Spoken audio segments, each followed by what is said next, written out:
appreciate that. Do you have a minute to go over some of these questions? Would you mind at all if I record the answers? Okay. Sir, I've put you on speakerphone. I'm the only person in the room. Okay. Can you hear me okay? Yeah, you sound fine. All right. I finished your book. I enjoyed it very much. Myself, a big fan of Martin Luther King and the speeches that he gave. I'm a big fan of great people making great speeches, and I think we're probably more in need of that now than maybe at any time since the 60s, maybe before that. Yeah, I think you're right. We need I think, speeches that elevate our spirits and our sense of who we are. Yes, sir. Um, I wrote something of a paper about how what's the irony of the fact that Abraham Lincoln and John Kennedy and Martin Luther King and, of course, many others, but particularly those three were all great speakers, and they represented to some degree the country's morality, but then they were all killed in what some people would, Yes. it's conspiratorial, I guess, but what's Yeah, the irony there? Yeah, well, in the 19th century, if I'm not mistaken, oratory was very important. It was skill. It was something that one worked at. You see it beautifully in Frederick Douglass, for example, Yes, sir. and even in Booker T. Washington and the speeches and talks that he gave. And they didn't have the advantage of microphones and things. Yes, sir. Yeah. So, and for big crowds, they had to project just using their voice. Yes, sir. And the messages, right? I mean, we just don't, in my mind, we don't have anybody right now in the world that's standing at the microphone and giving speeches that are of value, and that's Mm-hmm. that's Well, yeah, terrible. I think you're right. I think we could probably say it's a lost art. It probably became a lost art maybe when television began to dominate. Um, our viewing of presidential candidates, for example, in the 1960s, Kennedy and Nixon, debates, for example. In other words, you don't learn how to give great oratory. You learn how to play to the camera. Yes, sir. And you got makeup on, and it's just, it's changed. So yeah, there really isn't, as far as I can tell, great oratory. But King's speeches, some of them are very beautiful. They're clear. They lift the spirit. They give us a vision, of what America could possibly be if it lived up to its ideals in our secular sacred documents. The Declaration of Independence and the Constitution. King was a powerful speaker, and during the March on Washington. No. It wasn't the March on Washington. It was a speech he gave in D.C. that JFK saw before his assassination, and I guess it was televised, and JFK was watching it, and he was just impressed by how powerful this man was as an orator. Yes, sir. I haven't seen, maybe nobody has, all of his speeches, and I haven't certainly read very many books about him. But I wonder, I'm jumping ahead a little bit, but I wonder, since we're talking about it, are there any speeches besides the I Have a Dream speech, which, sort of, you would say, are equal? Oh, well, absolutely. I mean, the I Have a Dream speech is always quoted. And, that's not the speech he prepared the night before. He abandoned the speech he stayed up working on and just went with a theme or Right. a refrain. Yeah, he had been using in other speeches, about America issuing a bad check to black people. So that was almost spontaneous when King delivered it. Well, one of the speeches that I do refer to a lot quote a lot is I believe he gave it as his during his interview as a minister that got him the job in Montgomery. I think that this is a speech that got him that job, and it's also the speech that he delivered at let's see, where was it? St. Mark's Cathedral when he was on his way to receive the Nobel Peace Prize. The speech is the three dimensions of a complete life. Well, that's one that I'll definitely have to check out. I have not heard that one. Is it available textually? Can you find the transcript or? Oh yeah, well you could probably go online and find it. Well, here I'll read it. I mean, I actually wrote something quite recently for a publication out here called Third Act, in which I'm giving 10 points of advice to my grandson Emery. Nice. And the fourth point of advice is this one.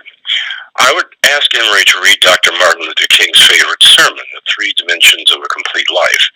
This is a speech that earned King his first job as a pastor at Dexter Avenue Baptist Church in Montgomery, Alabama, and he also delivered it in London at St. Paul's Cathedral when on his way to receive the Nobel Peace Prize. In this speech, he reminded his audience that the first dimension of a complete life was self-acceptance, development of one's personal resources, and doing life's work, quote, so well that the living, the dead, or the unborn couldn't do it any better, end quote. The second dimension was learning that, quote, there is nothing greater than to do something for others, end quote. And the third dimension for King, a theologian and this nation's most prominent preacher and moral voice in the 1960s, was a quest for the divine because, quote, we were made for God and we will be restless until we find rest in him, end quote. My wife recently pointed out to me that in that line, we will be restless until we rest in God, that's actually I think it's St. Augustine. So King is actually paraphrasing Augustine yes, sir. at the end of that. That's fairly impressive. Also, and not for nothing, it sounds like you have the juice to make a good speech yourself. Oh, I give a lot of talks. Yes, sir. Yeah, I just gave one last Friday. Well, it was a reading, actually, fiction. Oh, and it was Dr. King's Refrigerator. It was that short story that I read yes, sir. for a fundraiser here in Seattle. But yeah, King was, he's very impressive. I studied a lot before I read Dreamer, a lot about him. The 3 volumes of the papers of Martin Luther King were out. They were coming out as I worked on that novel for 7 years all total, but 2 years before I wrote a single word. So I looked at all the material, his letters home, when he was a high school student, I guess, when he was working at a tobacco field. He's got everything about King in there. His height and weight. When he went to Morehouse. Right. I read the speeches and the sermons. I listened to the sermons. I did scansion on the sermons to see the rhythm, of King's voice, how he actually pronounced things when he was speechifying. And I went to the Lorraine Motel, where he was killed. I went to his birth house and did that tour through there. So for 2 years, I just immersed myself in King. Then another 5 as I worked on Dreamer, the novel, which is about the Chicago campaign. Yes, sir. And the last 2 years of his life. Now, the Chicago campaign, I remember, because I was a senior in high school in a suburb of Chicago called Evanston. And I remember King coming. It was his first and only northern campaign. And people don't talk about that one much because they don't talk about the campaigns that really weren't successful and, electrifying, like Birmingham and Montgomery. The Chicago campaign, he was kind of outmaneuvered there in Chicago by Mayor Richard Daley. But I know that area. I know that world. I grew up in that world. I was a reporter on the Chicago Tribune toward the end of my undergraduate days. I actually grew up on the other side of that. I grew up in Birmingham. So I've seen, I don't know. It's hard to say, but I think I've seen Martin Luther King from both. I've heard both sides of the story, and sort of landed firmly in your camp. But I grew up with people. Mm-hmm. The other people. I grew up with not in my family or anybody, with friends, but I certainly went to high school with people who easily could have, had their own 30-06, right? I mean, Oh yeah, yeah. I grew up around those people, and I try to, as I've been in the Air Force for almost 30 years, Mm-hmm. I've seen, thankfully other places and gotten other points of view on this particular topic. And that's Mm-hmm. sort of how I landed on the other end of this phone call. But I wonder how your interest began. Was it the Chicago? Was it that visit? Was it growing up in Chicago? How did you get started looking? Mm. Well, I'll tell you, in the '60s, I was in high school. Like I said, I was a senior when he came. Right. So I was like 17 years old, almost 18 years old.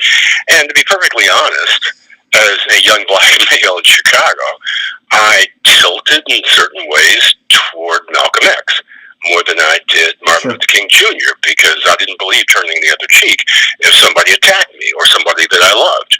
The nonviolent approach didn't sit well with younger black people in the '60s, as you know. Um, and they found Malcolm X to be very appealing. Well, decades later, after I've had a couple of kids, and my son at the time, around in the 1980s, just before I started writing Dreamer, because I won the National Book Award in 1990, and then Dreamer was the next book I did. Yes, so my son was in that at-risk young black male age group.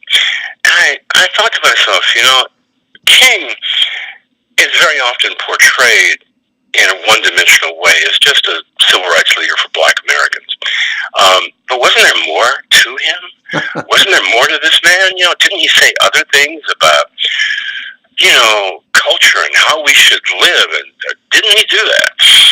And so I said to I did a short story, actually, and I couldn't finish it. I was going to do a short story that used the premise of King having a double to protect him during possible assassinations. And I thought of that because in the 80s I read some news article about people like Saddam Hussein and others, having doubles. And I thought, well, we don't do that in America. Yeah. But then again, what if we did? Well, who could have used a double? Well, JFK could have used one. And then I thought, oh, King could have used one. So I tried to write a story about he and his wife going to India in the late '50s, and they have double, but it's not them. It's their doubles are taking their place for that trip. But I was about 2 pages into the story, and I realized, you know what? I don't know this man. If I'm going to write about him, I have to know him the way deeply that a novelist knows him. I have to know how he dressed. I have to know what kind of cigarettes he smoked, right? I have to know minutiae. I have to know granularity of detail. I didn't know any of that. And then furthermore, didn't he say things that would be useful to my son in the 80s when he was growing up? And of course he did. This very speech that I was reading from, The Three Dimensions of a Complete Life, that's a speech that's applicable to everybody, to any human being, right? Yes, sir. So I had to just stop myself and say, okay, let me spend 2 years. Let me write this, the novel about a double for King, because I like imaginative premises in my stories and novels.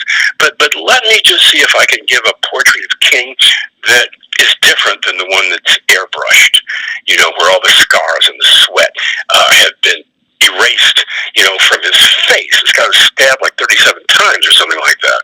Right. He was very close to death and died before he became middle-aged. He was 39, I believe, when he was assassinated. So what motivated me was my deep desire to understand King better, and to present a portrait of King that showed the profiles that we normally don't see, but were there, in his life during his public ministry. For my son, for readers, this is the only novel I can think of that I know about that actually portrays King as theologian and philosopher, in his fullness, as well as civil rights activist and leader. The way I see it, there's three stages in King's life. First, when he shows up in Montgomery, he's the new minister in town. Right. There are older ministers who could have led the Montgomery Improvement Association, the bus boycott, but one wasn't in town or others were not, available. So King got it as the new guy when Rosa Parks wouldn't give up her seat. And it was that year-long bus boycott that catapulted him into the national consciousness. Oh, that's King as a civil rights leader.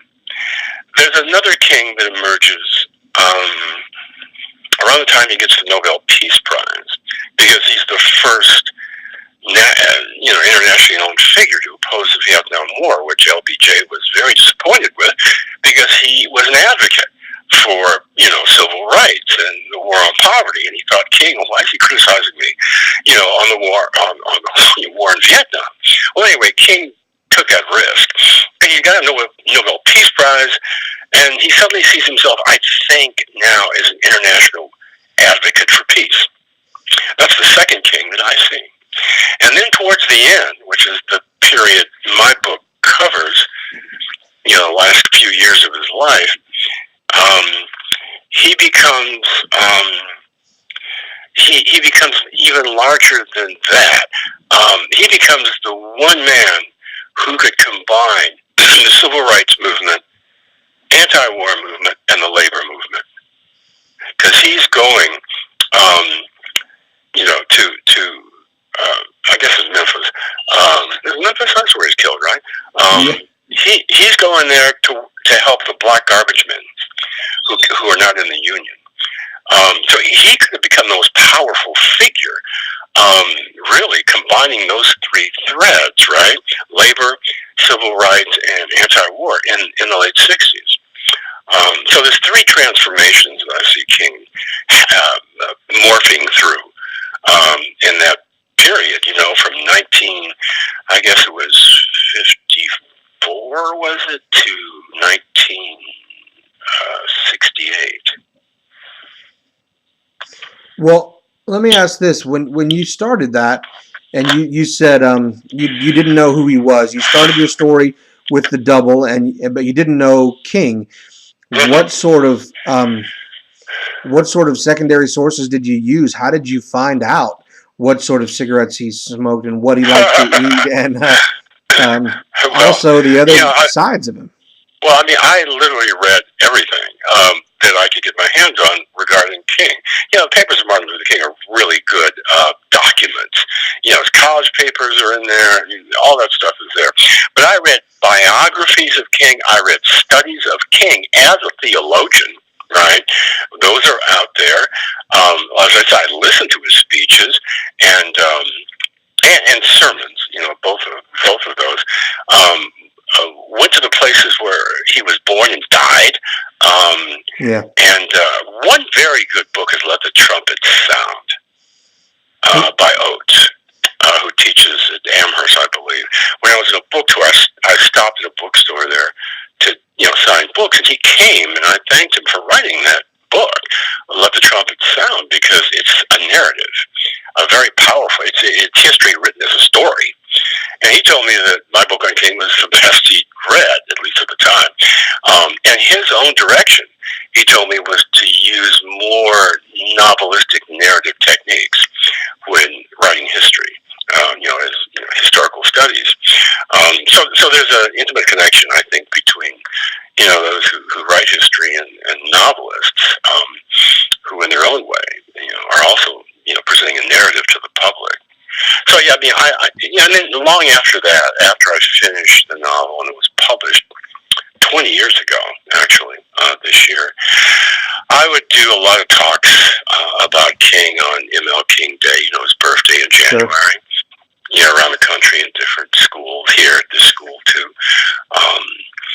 I spent about a fifth of my life on this guy. About 1/5 of my life studying King, writing about King. Well, let me ask this then, because everybody, I say everybody, of course, I'm speaking in hyperbole, but everybody knows who Martin Luther King Jr. is. So everybody has an idea in their head of who this person is. And everybody who's probably our age remembers something a little bit about him. And then so when you write him as a character, you're going to probably draw quite a bit of criticism from nearly every side and say, wait a minute, he wasn't like that, and how dare you say that he's like this? How difficult was it for you to write him as a character and sort of meet everybody's idea? Well, I should say something I forgot to say. When I won the National Book Award, there was a piece in PW, Publishers Weekly, where some reporters asking me the question, what's your next book, right? And I said, well, it's going to be a book in which I, try to explore dimensions of King that I don't think get presented. Well, once that was out there and published, people would send me things. Declassified FBI documents and things. I got that sort of stuff from people out there in the world. And, I was thinking to myself when I went on a book tour for 6 weeks for Dreamer that, okay, I'm going to this place where King lived or where there was a campaign. And I better be up on my facts because there's people there, who knew this guy, right? Well, you know what I discovered? People don't know the whole King. Right. For example, in Chicago, there were people who some remembered vaguely the Chicago campaign, but they didn't know anything about the other campaigns. They hadn't stopped to study those campaigns, right? Now, I found that very interesting because Malcolm X's daughter, I quote this in one of the articles I wrote about King, said, well, yeah, my father Malcolm X is very popular now, but people take pieces of him. The pieces they want. Sure, yeah, and absolutely. The same is true. The same is true of King. People take the pieces of him that they want or they directly experienced, but it's not that. How many people sit down and actually read all of those sermons right. and speeches? And not many, but yeah, they might. Well, right here in my hometown here of Seattle, Mount Zion Baptist Church was the in the 60s biggest black church in the Northwest, and King came here because Reverend McKinney, I think it's Samuel McKinney, was not exactly his classmate in Morehouse. He was maybe 2 years ahead of King, but they knew each other. So King came here and gave a talk at some point, right. During his life.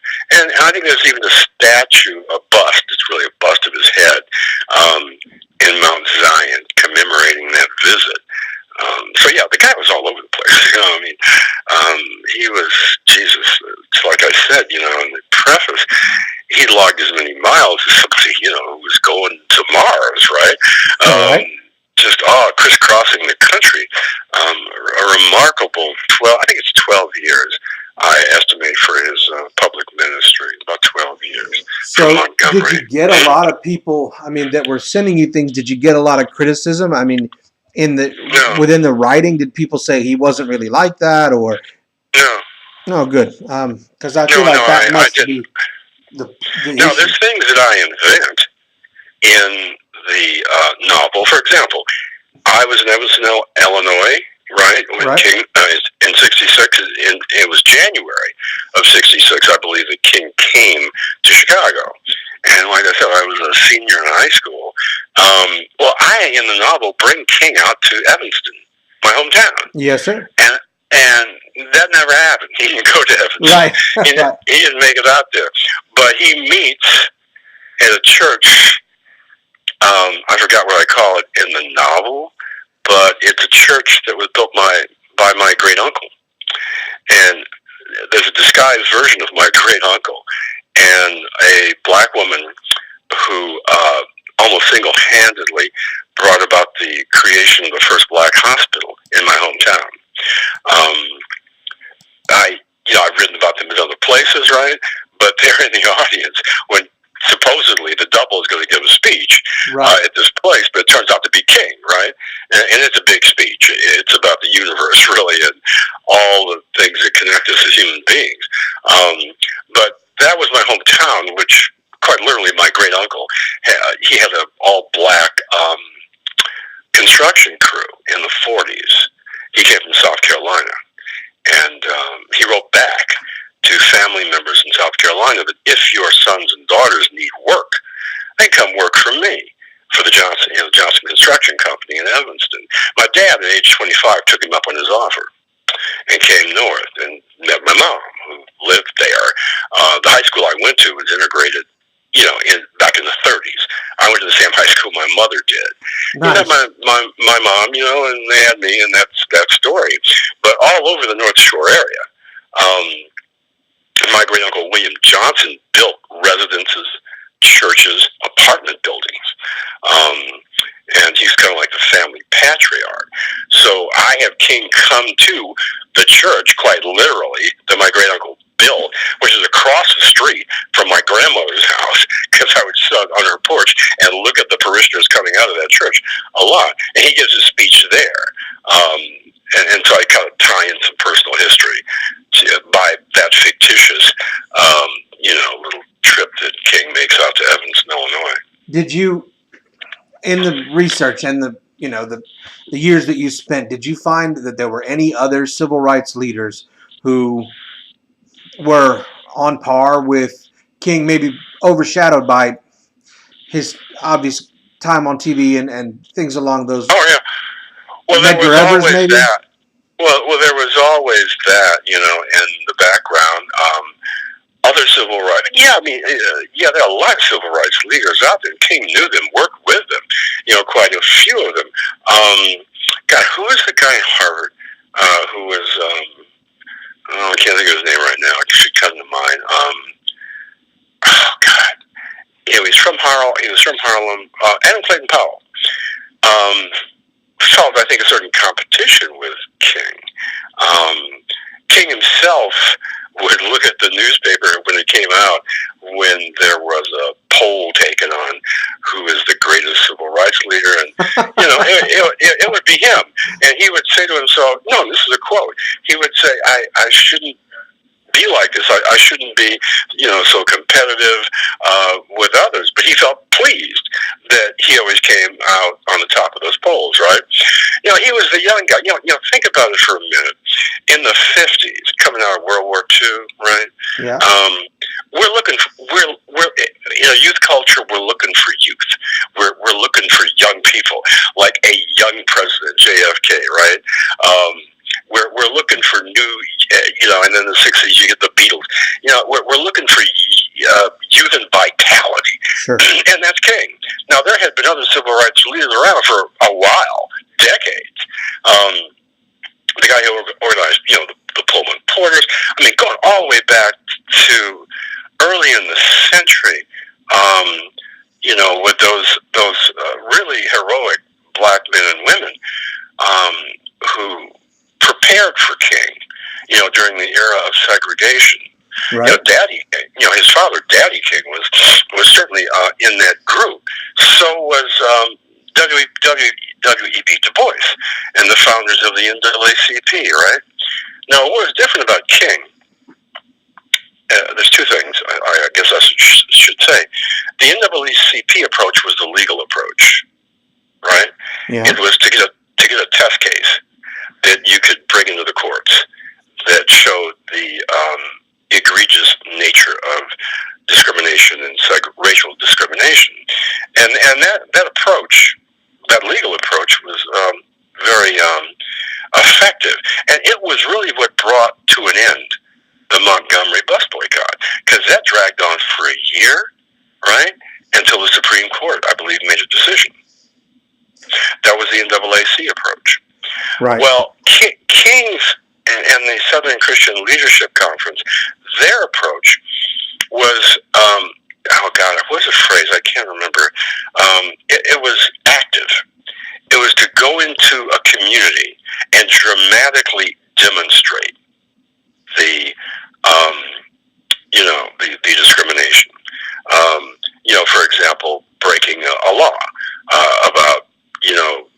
going into a place to get a meal or something. If you were black and you weren't supposed to, it was segregated. You were supposed to do that.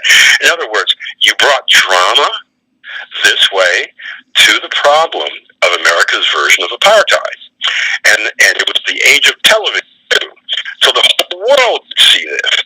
Particularly Birmingham, that one was electrifying, right? Yes, sir. And then you've got another layer on top of it. So those two work together. Those were two approaches. You know, the active approach of the SCLC and King, and then the legal approach, right? I mean, that was Rosa Parks, okay? She, you know, there were other black women who didn't give up their seat on buses, you know, in Montgomery. But, you know, they might have had a run-in with the police before, right? One of them was pregnant, right?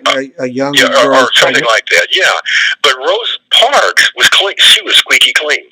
Right. She was a perfect person, you know, to demonstrate this problem. And there's one more layer that's on top of all of this. It was televised for the world, and therefore seen by the Russians, by the Soviets. So they could point their finger in America during the Cold War and say, well, you talk about freedom, and this is what you stand for, America, but look at how you treat your black people. Right, sure. You know, so that was another element in the mix during that period of time, of course.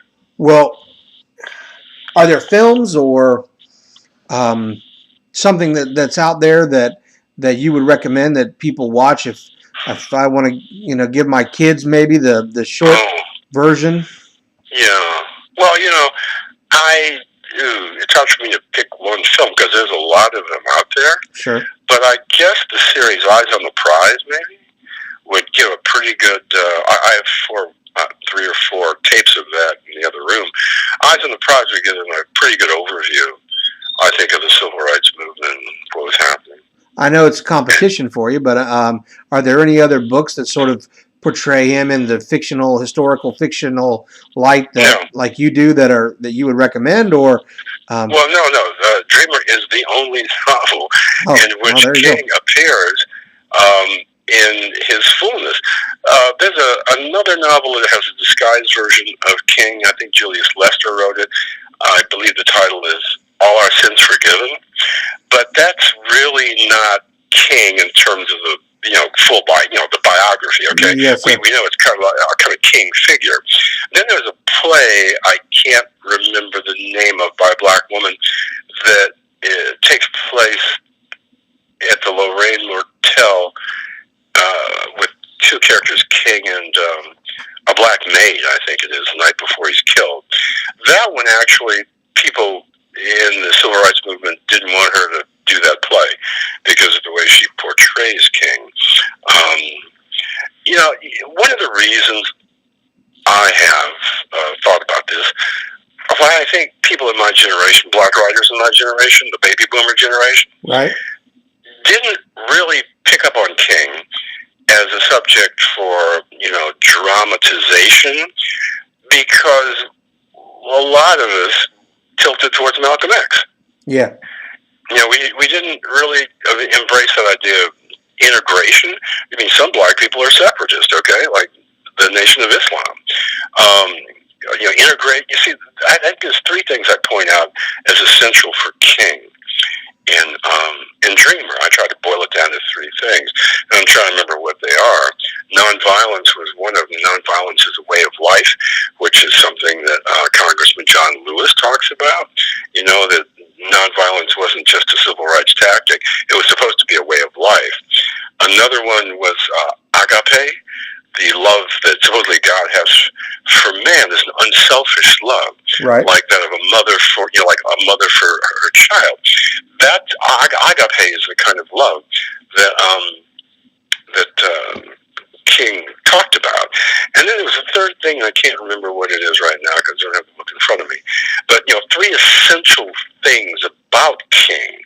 Well, I think a lot of members of my generation, black writers, you know, I mean, Spike Lee always wanted to do a movie about Malcolm X. And he did. I saw. Yeah, you saw it. I mean, from college on, he wanted to do Malcolm X. And like I said, I kind of didn't really know King in the 60s or even in the 70s, think about it, because Malcolm X, he was not a non-violent kind of guy when it came to protecting yourself. Well, right, yeah. Yeah. So, and even my friend August Wilson, the late playwright August Wilson, I think he definitely tilted towards Malcolm X more than MLK. But there's King's vision is greater. It's deeper. It's learned.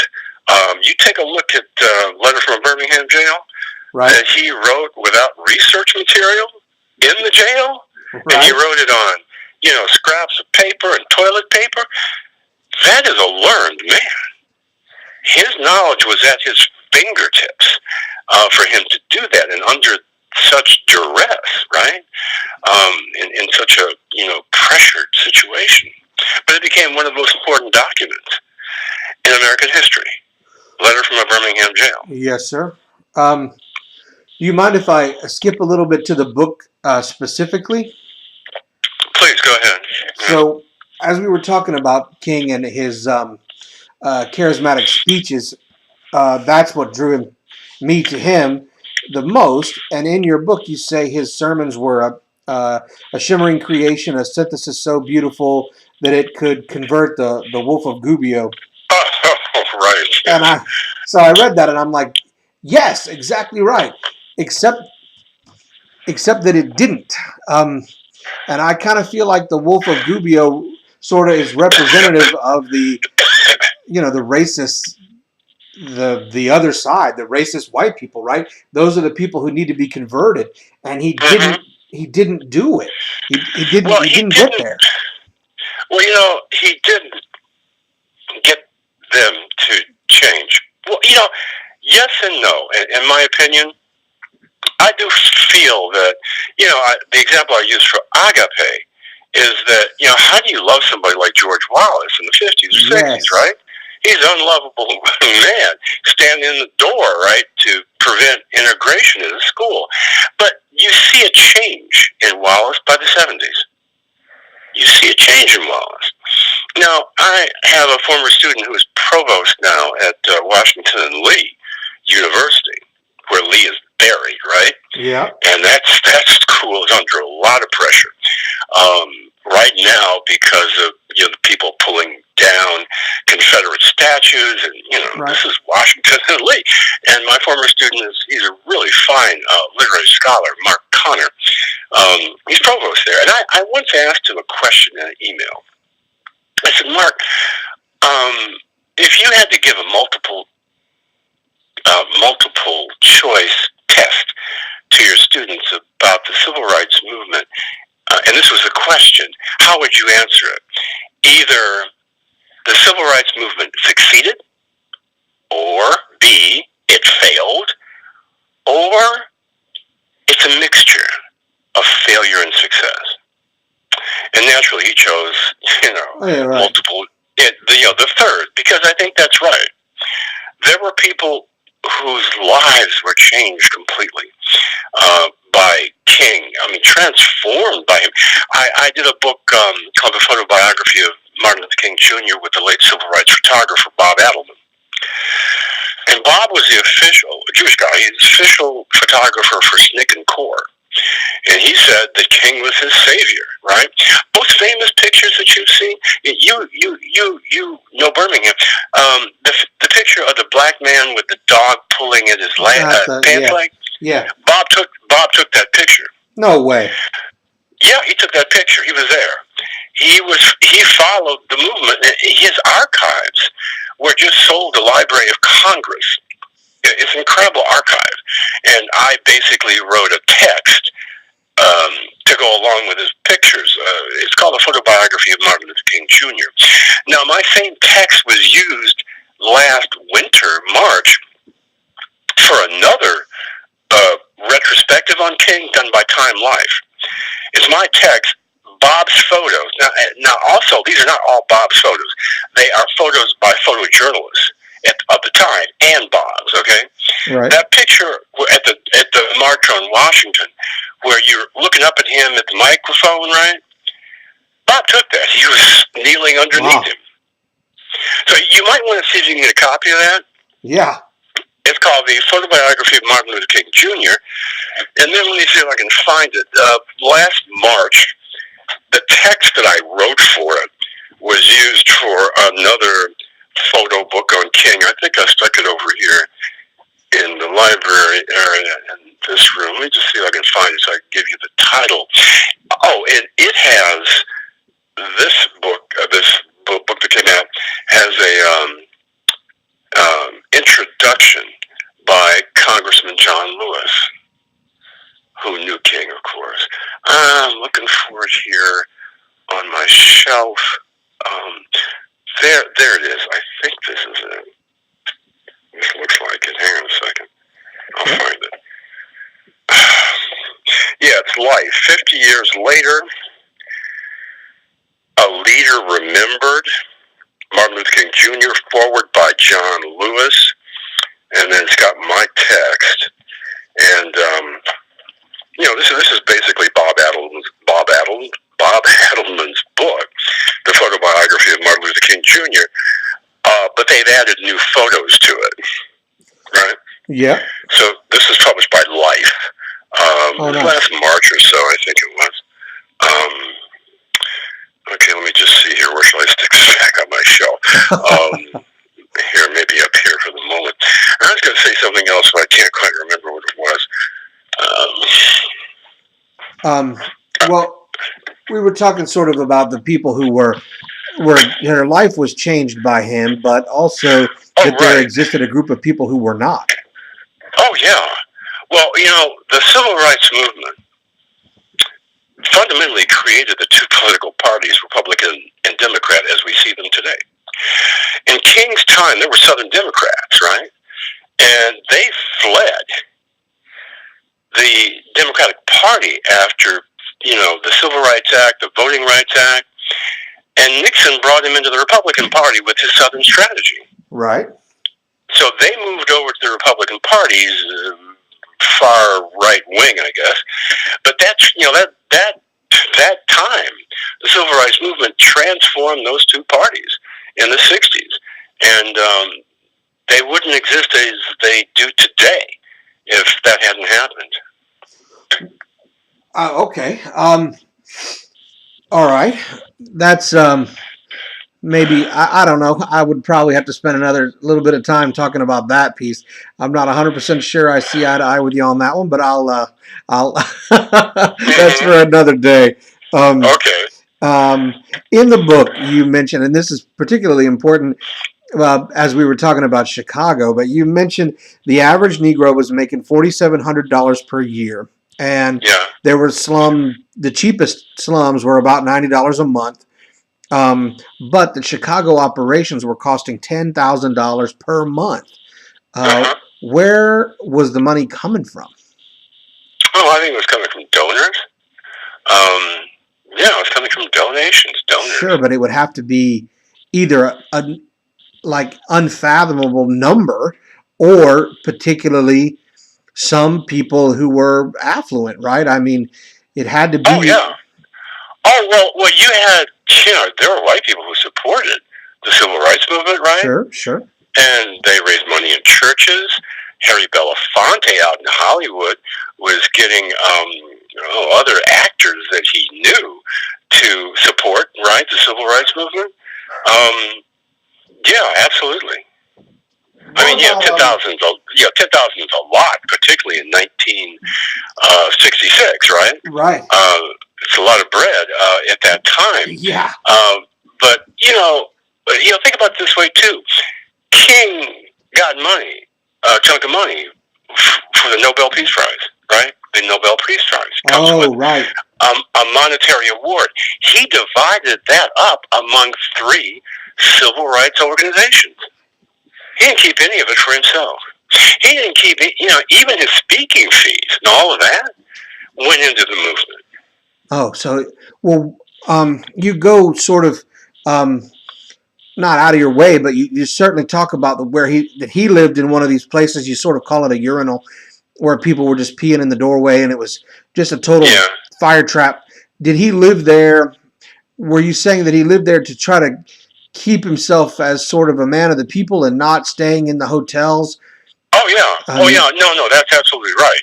I mean, he took his family into a place like that, yeah, and the effect on his children and Coretta was, grim. I mean, it was depressing. But at the same time, he moved in there to make a point, right? To make a point, he was flying out to give his Sunday sermons in the South at his father's church. He was flying out on the week. He was flying on the weekends, right? Was he having trouble finding a hotel? I mean, it just seems like that. I mean, if Jackie Robinson couldn't find a hotel to sleep, that Martin Luther King probably couldn't find one either. Was he staying at? I mean, but you mentioned hotels, and yeah. Is that? I don't know. I have a hard time seeing him staying in the presidential suite. You know what I mean? And also, I think it might detract from the movement. Well, again, this is 66. Yeah. Mayor Daley considered himself to be, he's a Democrat, right? Considered himself to be a supporter of the Civil Rights Movement. Well, that's interesting. He did. Okay. Yeah, no, he did, but he was Mayor Daley, the boss, okay, who was running a political machine, and he didn't like the fact that somebody was coming to his city and pointing out that it was the most segregated city in America, first of all, and then secondly that the poverty was staggering, in parts of Chicago, South and West Side particularly. So King stayed where he did to make a point. He wasn't living there, okay? Now, if you ask me the question, could he have gotten a hotel somewhere in Chicago, in the Loop or somewhere, I would say it's possible. This is 1966. A lot had changed. Right. But he lived there to, demonstrate the poverty. Well, I mean, plus I think probably it would have cost him some, credibility if he had been staying in Park Avenue hotels. But oh yeah, well that followed him because in Memphis, when he first went there to lead a march, there was violence at the end of that march, right? By young black men called, a gang called the Invaders. They broke windows, and so that messed up the march. Well, King knew he had to come back and try that again, okay? But, for the garbage men. But now it gets tricky, okay? Because the FBI put in the local paper there a letter. It's supposedly from a black person, but not. Criticizing King for not staying in a black hotel, like the Lorraine Motel. Oh, nice. He stayed at a white motel when he was first there. So when he went back after that letter was in the paper, he decided to stay at the Lorraine to avoid criticism. And his aides around him were saying, why are we staying here? We've never been here before. Top of that, they give him a room on the first floor. Then they change it and put his room on the second floor. Yes. Which is where he was assassinated on the balcony. Yes, sir. There's a lot of strange stuff surrounding that time, that second time he came back. And you see, he had to come back because the failure of the first march, where the invaders were breaking windows, had people criticizing him. He was always being criticized because he was planning on the March on Washington, in which he would bring together all these poor people of all races, right? He's going to bring them to Washington, D.C. And so the question that people were saying was, how can he manage and control all those people he wants to bring to D.C. if he can't successfully lead a march in Memphis? Right, exactly right. So he had to go back there again to try to make that right. Well, that. Yes, sir. No, I just was caught up in the governmental piece and the FBI piece. You have a couple of FBI guys in your story, and they're sort of, they're not exactly, honorable, but they're hassling the doppelganger guy, and they sort of disappear, and then King, of course, is shot. Are you saying that not quite so cryptically, but are you that it was a governmental thing that he was assassinated in the governmental plot, the way maybe Kennedy and Lincoln? You know what I mean? Well, There's theories. there's a lot of conspiracy theories, right? Sure. But I mean, I think that J. Edgar Hoover really hated King. Yes, sir. He hated it when he got a Nobel Peace Prize.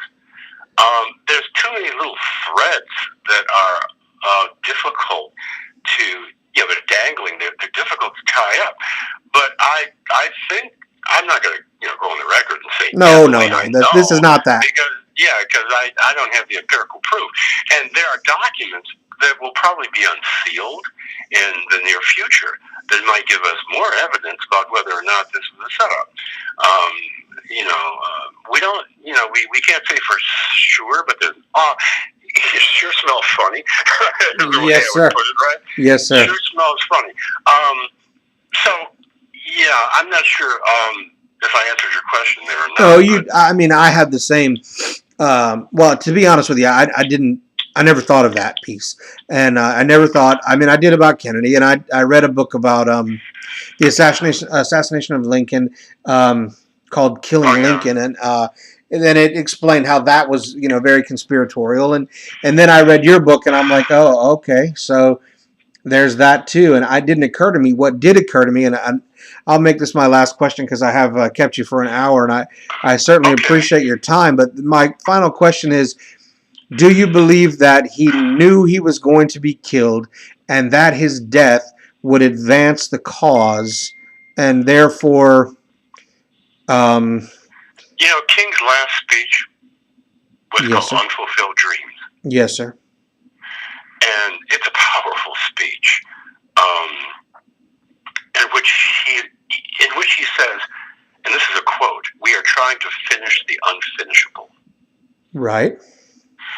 And when JFK was assassinated, he was watching TV, the news footage, and he turned, I think it was to Coretta, and he said, "That's what's going to happen to me." Right. So, but do you think he welcomed it as, because that piece is going to advance the cause? Well, I don't know if he knew. I don't know if he felt he'd say become a martyr that whose death would advance the cause. Towards the end there, and also the talk he gave the night before he was assassinated, right? Right. He talks about going to the mountaintop, and he says, "I may not get there with you." He says that, right? Right. He kind of knew that he was right there on the edge of, he'd been attacked, physically stabbed, in Harlem. He kind of knew that death was waiting for him somewhere. I don't think he believed that his death would serve the cause, because what happened? What happened with his assassination? Think about this. The cities, the black areas in cities all over America erupted with violence, right? Sure, yeah. The black militants who had been opposed to King, and the black power people like Stokely Carmichael, they said, that does it. Here was the apostle of nonviolence killed, right? Violently. So nonviolence doesn't work.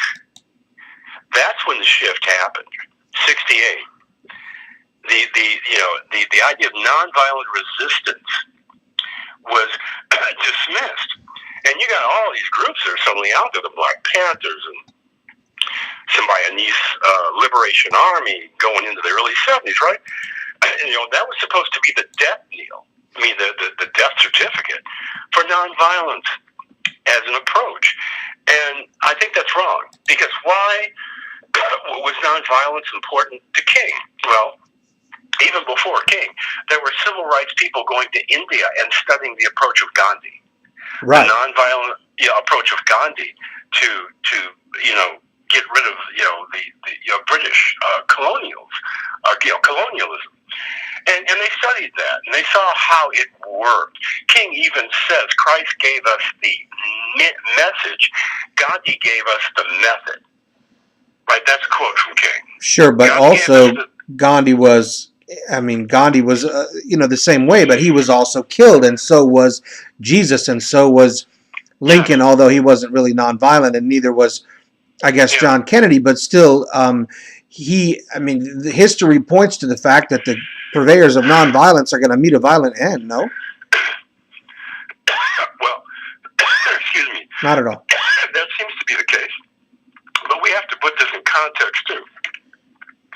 I think in India, obviously, the British were hugely outnumbered by Indians, right? Right.